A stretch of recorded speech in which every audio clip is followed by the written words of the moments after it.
नमस्कार, economy today में आप सभी का स्वागत। मैं हूं मुकुल शर्मा।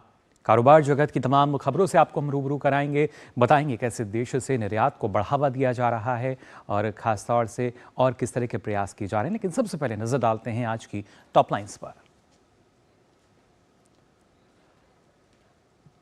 अक्टूबर में भारत से अमेरिका, सऊदी अरब, संयुक्त अरब अमीरात जैसे देशों को इंजीनियरिंग उत्पादों के निर्यात में बढ़ोतरी दर्ज की गई है। साल की पहली छमाही के दौरान मंदी के बाद भारत के इंजीनियरिंग उत्पादों के निर्यात ने अक्टूबर में लगातार तीसरे महीने 7.2% सकारात्मक वृद्धि हासिल की है। खान मंत्रालय ने 29 नवंबर को विदेशी दूतों के साथ राजधानी दिल्ली स्थित महत्वपूर्ण खनिजों पर बैठक करेगा। इसमें महत्वपूर्ण खनिज आपूर्ति श्रृंखला को मजबूत करने पर विचार विमर्श किया जाएगा। एप्पल के लिए कॉन्ट्रैक्ट पर आईफोन बनाने वाली कंपनी फॉक्सकॉन की भारत में अपना विस्तार करने के लिए करीब 13,300 करोड़ रुपए की अतिरिक्त निवेश की योजना है। कंपनी का कहना है कि निवेश कारोबारी जरूरतों के लिए है। और कल अवकाश रहने के बाद सप्ताह के दूसरे कारोबारी दिन आज बढ़त के साथ खुले भारतीय शेयर बाजार। पिछले सप्ताह के आखिरी कारोबारी दिन लाल निशान के साथ बंद हुए थे सेंसेक्स और निफ्टी। तो आज की टॉप लाइन्स आपने जानी, यानी आज कारोबार जगत की जो मुख्य खबर रही हैं अभी तक की, वो आपने यहाँ पे जान ली है। वृद्धि हासिल की, जबकि चालू वित्त वर्ष के पहले 7 महीनों में ऐसे उत्पादों के निर्यात की वृद्धि में 1.6% की गिरावट देखी गई। इंजीनियरिंग उत्पादों में लौह और इस्पात उत्पादों, विद्युत और औद्योगिक मशीनरी से लेकर वाहन और हवाई अड्डे से संबंधित उत्पादों तक विभिन्न प्रकार के उत्पाद शामिल हैं। ऐसे उत्पादों की हिस्सेदारी भारत के कुल विदेशी निर्यात में 1/4 के आसपास है। अक्टूबर में अमेरिका और इंजीनियरिंग निर्यात का मूल्य 1.39 अरब डॉलर था, जो पिछले साल की तुलना में 2.2% ज्यादा है। जबकि संयुक्त अरब अमीरात को शिपमेंट 2.9% बढ़कर 34.86 करोड़ डॉलर का हो गया। ब्रिटेन में इंजीनियरिंग निर्यात अक्टूबर में 7.3% बढ़कर 30.25 करोड़ डॉलर रहा। हालांकि यह ध्यान रखना जरूरी है कि पिछले वित्त वर्ष के निचले आधार को भी इस वृद्धि के लिए आंशिक कारण माना जा सकता है।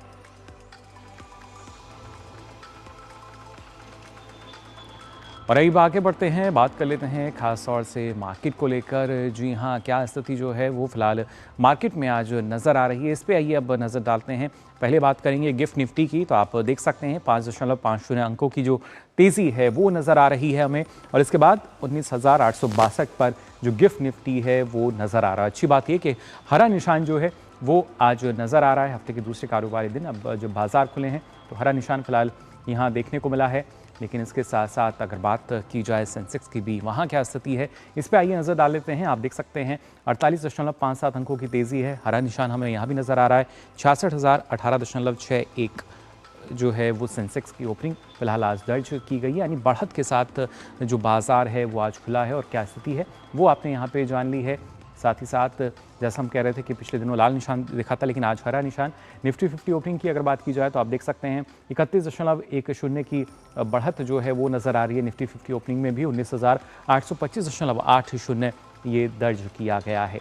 तो कुल मिलाकर अगर देखा जाए बढ़त के साथ आज जो बाजार है वो खुला है और इसकी स्थिति फिलहाल हम यहाँ देख भी सकते हैं। लेकिन और क्या ताज़ा अपडेट हैं उस पर भी हम नज़र डालेंगे। निफ्टी 50 की तो हमने बात कर ली। फिलहाल मार्केट अपडेट आप देख सकते हैं जो ताज़ा स्थिति चल रही है। सेंसेक्स की अगर बात की जाए तो 36.78 अंकों की बढ़त, निफ्टी 50 में 31.85 अंकों की बढ़त। निफ्टी बैंक जो है वो करीब 21.70 अंक के नीचे चल रहा है, यानी गिरावट जो है उसमें नज़र आ रही है। तो जान लिया आपने फिलहाल ताज़ा स्थिति जो है वो क्या बनी हुई है। अब आगे बढ़ते हैं और आपको बताते हैं किस तरीके से आज के जो टॉप गेनर्स रहे हैं। अगर बात की जाए अडानी की तो BPCL, अडानी पोर्ट्स और कोल इंडिया पावर ग्रिड, तो ये आज के टॉप 5 गेनर्स आप देख सकते हैं यहाँ पर। और इनका जो प्रतिशत रहा है सबसे ज़्यादा 2.86% अडानी एनटी का, ये सबसे ज़्यादा फिलहाल अभी दर्ज किया गया है। टॉप गेनर्स के बाद अब नज़र डालेंगे आज के टॉप लॉसेस पर भी। और उसमें आप देख सकते हैं यहाँ पे M&M की अगर बात की जाए तो ये 0 से नीचे है, 0.35% की गिरावट इसमें आए हैं। ICICI बैंक की बात की जाए, रिलायंस, सिप्ला और ड्यूस लैब की अगर हम बात करें तो ये आज के आप देख सकते हैं एक तरीके से जो टॉप 5 लॉसेस हैं वो फिलहाल यहाँ पर बने हुए हैं। और इसके बाद अब हम बात करेंगे जो दूसरे बाजार हैं उनकी भी, वहाँ क्या स्थिति है ग्लोबल मार्केट की। यानी हम बात करें अगर यूएस मार्केट का हाल सबसे पहले जान लेते हैं। डॉ जोन्स फ्यूचर्स की अगर हम बात करें तो 27.68 अंकों की तेज़ी नज़र आ रही है। हरे निशान के साथ यानी बढ़त बनी हुई है। S&P 500 की अगर बात की जाए तो यहाँ हम देख सकते हैं लाल निशान नज़र आ रहा है हमें, जबकि नेस्डेक में भी लाल निशान है, यानी जो गिरावट है वो एक थोड़ी गिरावट है वो फिलहाल यहाँ पे इन दोनों बाज़ारों में नज़र आ रही है। ये तो बात हुई US मार्केट की, लेकिन इसके अलावा अगर हम नज़र डालते हैं यूरोपियन मार्केट पर, वहाँ क्या स्थिति है आप देख सकते हैं। लाल निशान के साथ कारोबार होता नज़र आ रहा है। हालांकि कल ये स्थिति थोड़ी अलग थी। FTSE की अगर बात की जाए 27.5 अंकों की गिरावट है, CAC में भी करीब 27.3 अंकों की गिरावट, तो डेक्स में 63.12 अंकों की जो गिरावट है वो दर्ज की गई है। यूरोपियन मार्केट का हाल आपने जान लिया, किस तरीके से गिरावट जो है वो नज़र आ रही है। एशियन मार्केट में क्या स्थिति है वो भी आइए जान लेते हैं। अगर बात की जाए निकाई की तो आप देख सकते हैं करीब 77.27 अंकों की जो गिरावट है वो यहाँ नज़र आ रही है। हैंग सेंग में भी आप देख सकते हैं 88.95 अंकों की गिरावट है। कॉस्पी में ज़रूर एक थोड़ी सी तेज़ी जो है वो फिलहाल नज़र आ रही है। 16.47 अंकों की जो तेज़ी है वो यहाँ बनी हुई है।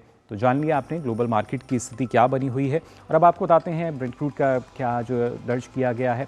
$80.15 प्रति बैरल ये रहा है। 0.17 अंकों की जो तेज़ी है वो आज इसमें दर्ज की गई है। तो ये बात हुई आज तक की, अभी की जो ताज़ा स्थिति बनी हुई है मार्केट में वो फिलहाल जानी आपने इकोनॉमी टुडे में। और इसी के साथ ही यहाँ हम रुक रहे हैं एक छोटे से ब्रेक के लिए। आप बने रहिए DD न्यूज़ पर।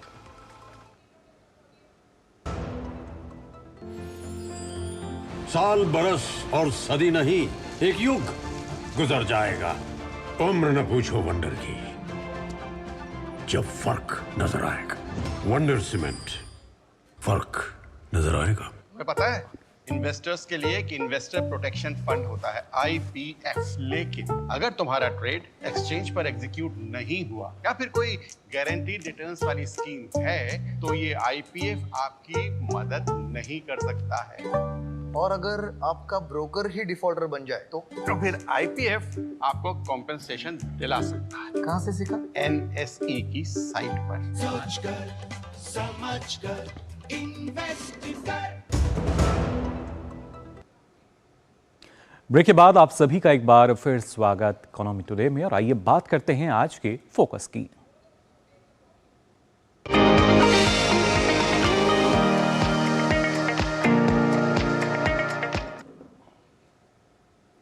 वित्त मंत्री निर्मला सीतारमण ने वीडियो कॉन्फ्रेंसिंग के माध्यम से इंडिया ग्लोबल फोरम में हिस्सा लिया। इस दौरान उन्होंने कहा कि वैश्विक निवेशकों के लिए भारत पूरी तरह से सुरक्षित है। साथ ही उन्होंने कहा कि पिछले 9 साल में अर्थव्यवस्था को मजबूत बनाने के लिए कई महत्वपूर्ण सुधार किए गए हैं।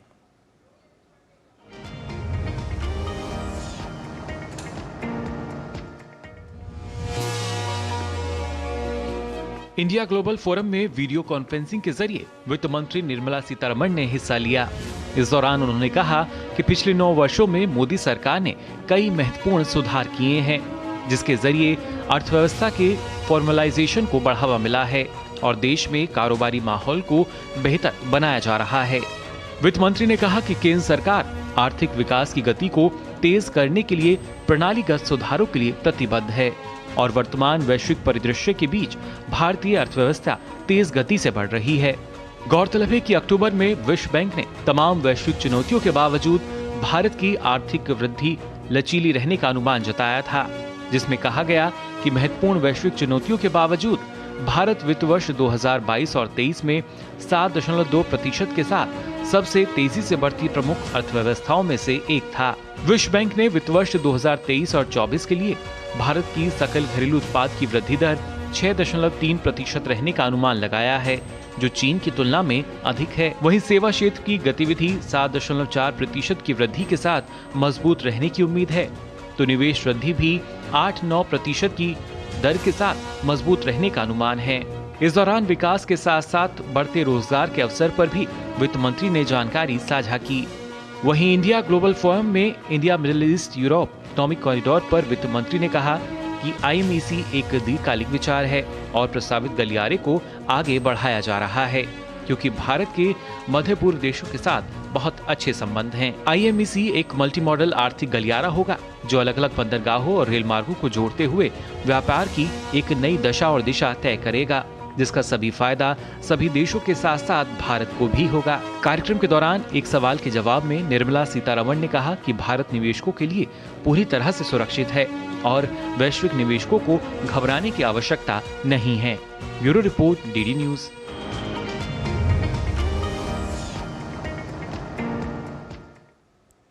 तो जाना आपने किस तरीके से यहाँ एक सीधा संदेश जो है निर्मला सीतारमण ने दिया कि जो वैश्विक निवेशक हैं उनको कि भारत निवेश के लिहाज से पूरी तरीके से सुरक्षित है और कई बड़े बदलाव, महत्वपूर्ण बदलाव हमारे यहाँ किए गए हैं जिससे जो अर्थव्यवस्था है उसमें मजबूती आ सके और जो कारोबार है वो बेहतर हो सके।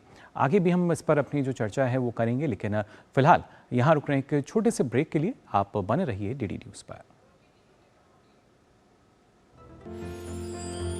साल बरस और सदी नहीं, एक युग गुजर जाएगा। उम्र न पूछो वंडर की, जब फर्क नजर आएगा। वंडर सीमेंट, फर्क नजर आएगा। ब्रेक के बाद आप सभी का एक बार फिर स्वागत। इकोनॉमी टुडे में हम बात कर रहे थे किस तरीके से जब हमारे देश की जो अर्थव्यवस्था है उसमें हमने जो बदलाव देखा है और जो प्रयास चल रहे हैं कैसे हम विश्व की शीर्ष 3 अर्थव्यवस्थाओं में शामिल हो सकें। इस पर और चर्चा के लिए हमारे साथ डॉक्टर चरण सिंह जुड़ चुके हैं। अब जाने माने अर्थशास्त्री और CEO हैं इग्रो से। बहुत बहुत स्वागत आपका डॉक्टर चरण सिंह। सबसे पहले आपसे समझना चाहेंगे, जब हम अपने देश की अर्थव्यवस्था को देखते हैं, क्योंकि पिछले 9 साल में ही अगर देखा जाए तो एक अच्छी खासी लंबी छलांग जो है वो नज़र आती है और अब जो लक्ष्य है वो भी सीधा कि हम 5वें पायदान से 3रे पायदान पर पहुंच सकें। इसमें कोई शक नहीं है कि पिछले 8-10 वर्षों में बहुत प्रगति हुई है और निर्मला सीतारमण ने अपने उस भाषण में जिसका आप बता रहे थे उसमें बहुत क्लियरली कहा है। जहां तक फिस्कल पॉलिसी का सवाल है, वित्तीय नीति का सवाल है, आप देखिए कि कोविड काल में इतनी मुश्किलों से गुजर रहे थे पर फिर भी उन्होंने कैपिटल एक्सपेंडिचर पे जोर दिया। जो कैपिटल एक्सपेंडिचर होता है उसका मल्टीप्लायर भी ज्यादा होता है, एम्प्लॉयमेंट भी ज्यादा जनरेट करता है और प्रोग्रेसिव इंटरजेनरेशनल ग्रोथ क्रिएट करता है। दूसरी बात, जब पूरी दुनिया की अर्थव्यवस्था लड़खड़ा रही थी, हमने इतने जिम्मेवारी से कोविड के दौरान अपनी पॉलिसियां बनाई जी, उसका असर ये हुआ कि यहाँ कीमतें इतनी नहीं बढ़ी। अमेरिका में, यूरोप में, यूके में जहां पर 2% के रेट से इन्फ्लेशन चलती है वहां पर इन्फ्लेशन करीब 10% पहुंच गई। हमारे देश में अगर 30 वर्ष का आप औसत देखें तो हमारे यहाँ 6% के करीब इन्फ्लेशन रहती है और इस दौरान हम लोगों की इन्फ्लेशन 7 से 8% रही। तो इसका साफ मतलब था कि बहुत स्टेबल इकोनॉमी रही है। इसी का ये है कि 6.3% से हम लोग फास्टेस्ट ग्रोइंग इकोनॉमी सिर्फ इस वर्ष नहीं अगले 5 वर्षों के लिए प्रोजेक्शंस IMF और वर्ल्ड बैंक ने की है। जी बिल्कुल। और कहीं ना कहीं डॉक्टर चरण सिंह अगर देखा जाए, जैसा कि उसमें एक सवाल के दौरान उन्होंने ये भी कहा कि जो वैश्विक निवेशक हैं उनके लिए भारत पूरी तरीके से सुरक्षित है, तो अपने आप को असुरक्षित वो ना माने और जितना ज़्यादा से ज़्यादा अगर वो निवेश करना चाहते हैं तो उनके लिए भारत हम कह सकते हैं कि लगातार स्वागत कर रहा है। एब्सोल्युटली, इसमें कोई दो राय नहीं है, क्योंकि देखिए जो लोगों के मन में डर था और जो सवाल भी था कि इतना पॉलिटिकल सब कुछ चल रहा है, तो वित्त मंत्री जी ने बड़ा क्लियरली कहा है कि देखिए यहाँ पर इलेक्शन मोड चलते रहते हैं पर इसके बावजूद कंट्री की जो पॉलिसी है वो एकदम सॉलिड पॉलिसी है, इसमें कोई परिवर्तन नहीं आ रहा है और इसलिए जो स्टेबिलिटी कंट्री को प्रोवाइड की गई है इतनी मुसीबतों के, इतनी challenges, domestic and external challenges के बावजूद, इतनी अनसर्टेनिटी के बावजूद ग्रोथ रेट इतना स्टेबल रहा है, इन्फ्लेशन इतनी कंट्रोल में रही है, इसके बावजूद फॉरेन एक्सचेंज रिजर्व सॉलिड होते जा रहे हैं, एक्सचेंज रेट तो बड़ा स्टेबल चल रहा है। तो जितने भी पैरामीटर्स हैं ग्रोथ के, स्टेबिलिटी के, उन सब पे भारत पूरा उतर रहा है और रेटिंग एजेंसीज ने भी इसको नापा है और रेटिंग एजेंसी इंडिया की रेटिंग्स को इंप्रूव कर रही हैं। बिल्कुल, जो रेटिंग है काफ़ी इंप्रूव हुई है और वर्ल्ड बैंक ने जिस तरह का अनुमान जताया था कि जो जीडीपी है जिस रफ्तार से वो बढ़ रही है चीन के मुकाबले वो ज़्यादा है। ऐसे में जब जिस गति से विकास हो रहा है तो जाहिर तौर पर डॉक्टर चरण सिंह जो रोज़गार के अवसर हैं उनका भी सृजन हो रहा है और इसका भी जिक्र निर्मला सीतारमण ने किया था कि रोज़गार मेले हम आयोजित कर रहे हैं और कोशिश यही की जा रही है कि और बेहतर तरीके से एक अच्छा मंच जो है वो युवाओं को भी दिया जाए। इसमें भी कोई दो राय नहीं है। देखिए उन्होंने जब एम्प्लॉयमेंट की बात की और ये सवाल के जवाब में बहुत अच्छा उत्तर दिया कि सरकारी नौकरियां एक जगह हैं, हम लोग सेल्फ एम्प्लॉयमेंट पे भी बहुत जोर दे रहे हैं। जो प्रधानमंत्री ने आते साल स्टार्टअप इंडिया पे जोर दिया, कितने आइकॉनिक बिजनेसेस हमने बना दिए, एमएसएमईज के लिए लोन की गारंटी देनी शुरू कर दी, सरकार ने लोन की गारंटी देनी शुरू कर दी।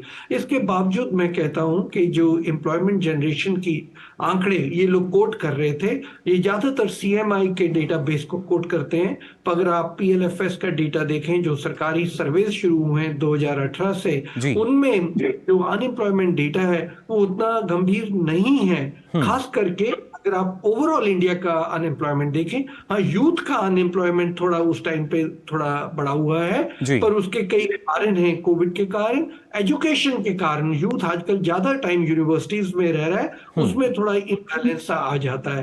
तो मुझे लगता है कि जिस तरीके की स्कीम सरकार ने शुरू की, खास करके स्टार्टअप इंडिया और एमएसएमईज को जिस तरीके की गारंटीज देनी शुरू की, उससे क्लियर हो रहा है कि employment generation with in the country बहुत हो रहा है। वित्त मंत्री जी ने यहां तक कहा कि हम लोग 10 लाख एम्प्लॉयमेंट दिसंबर तक दे रहे हैं, 8 लाख ऑलरेडी रोजगार बांट चुके हैं, 2 लाख भी अगले 1 महीने में पूरा हो जाएगा। तो इसका मतलब ये नहीं कि अनएम्प्लॉयमेंट पे नजर नहीं है, नजर पूरी है। और सरकार की जो मैं कह रहा था कैपिटल एक्सपेंडिचर पे जोर देते हैं, वो पूरा इंफ्रास्ट्रक्चर भी तो एम्प्लॉयमेंट जनरेट करता है। दूसरी बात मैं कहना चाहता हूँ, रोड नेटवर्क बन गया है, एयरपोर्ट्स बन गए हैं, इसके बाद अब मेड इन इंडिया पे जोर होगा, जहां इंडस्ट्री को फायदा होगा, प्राइवेट सेक्टर उस एम्प्लॉयमेंट को काफी आगे ले जाएगा। जी बिल्कुल। और उसी कड़ी में अगर खास तौर से हम बात करते हैं India middle east Europe economic corridor की, क्योंकि ये एक ऐसी महत्वपूर्ण कड़ी है जिसके केंद्र में शायद हमारा देश रहेगा, तो काफ़ी लाभ जो है इसके जरिए ना सिर्फ हमारे देश को बल्कि और भी जो देश इससे जुड़ रहे हैं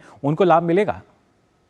कोई शक ही नहीं है, ये जो कॉरिडोर है ये बहुत सोचा समझा कॉरिडोर बनाया गया है, एक ऑल्टरनेट रूट निकाला गया है। और इसमें आप जानते हैं ईस्टर्न कॉरिडोर है जो इंडिया को यूएई से और गल्फ से जोड़ेगा, और नॉर्दर्न कॉरिडोर है जो आगे इजराइल और यूरोप से हमें जोड़ देगा।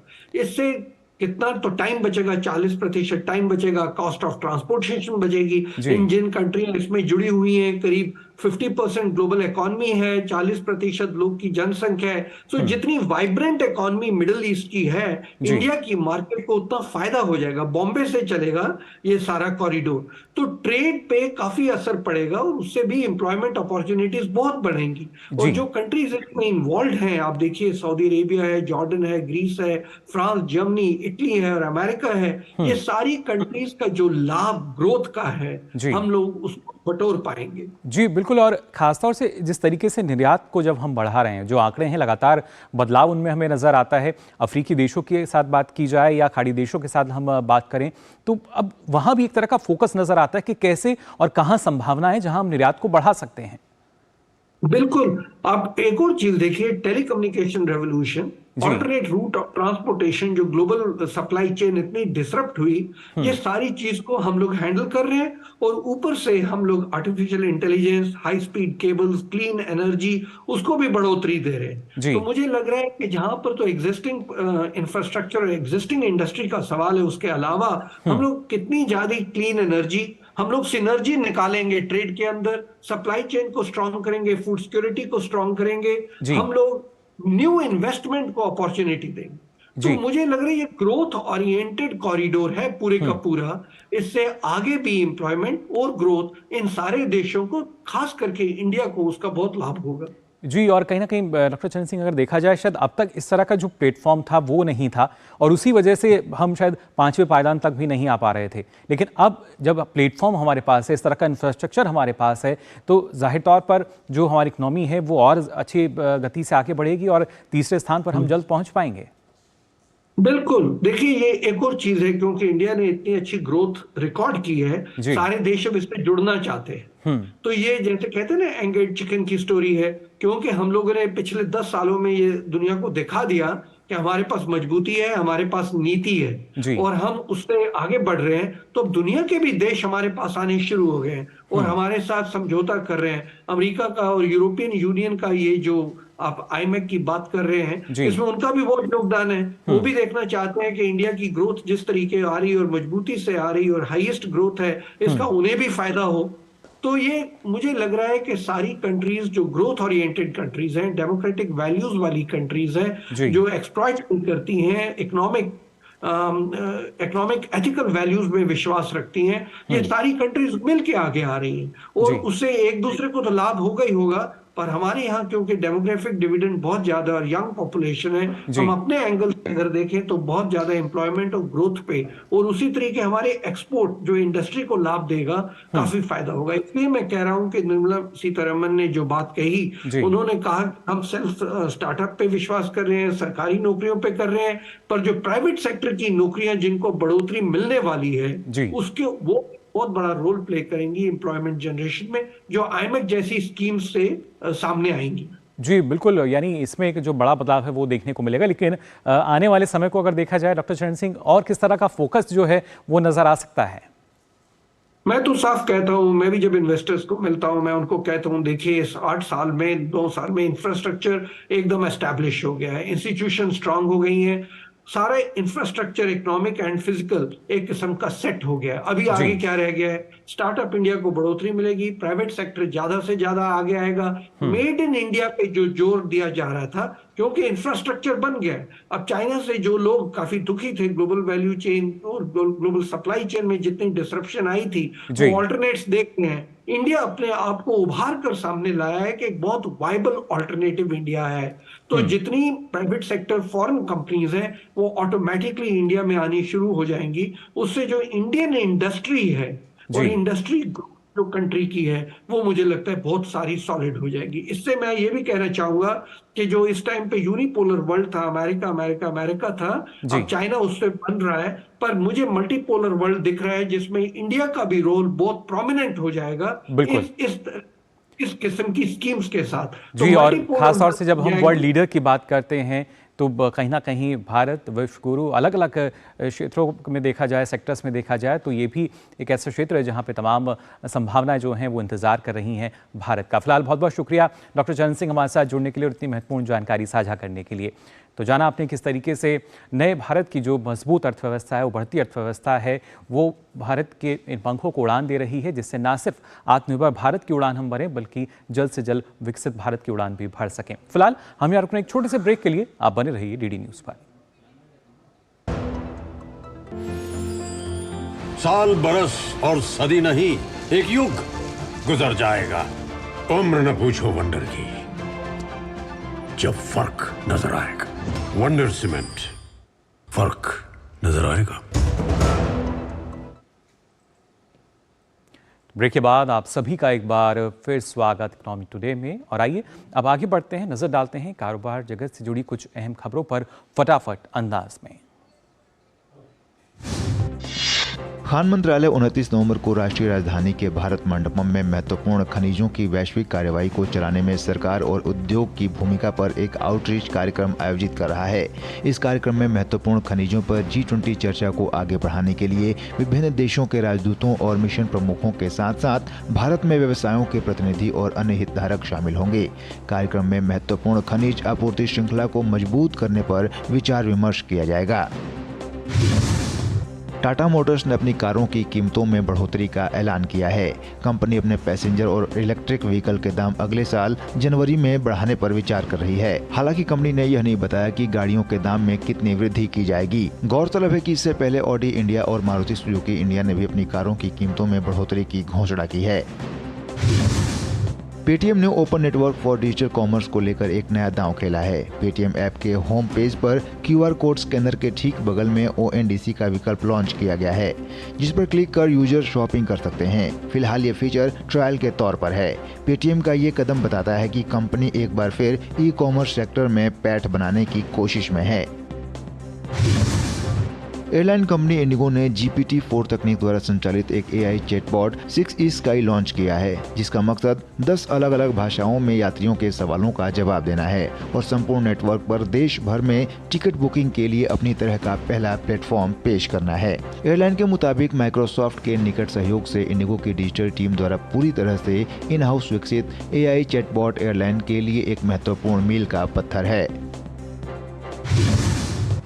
एप्पल के लिए कॉन्ट्रैक्ट पर आईफोन बनाने वाली कंपनी होन हाई प्रेसिजन इंडस्ट्री भारत में अपना और विस्तार करना चाहती है।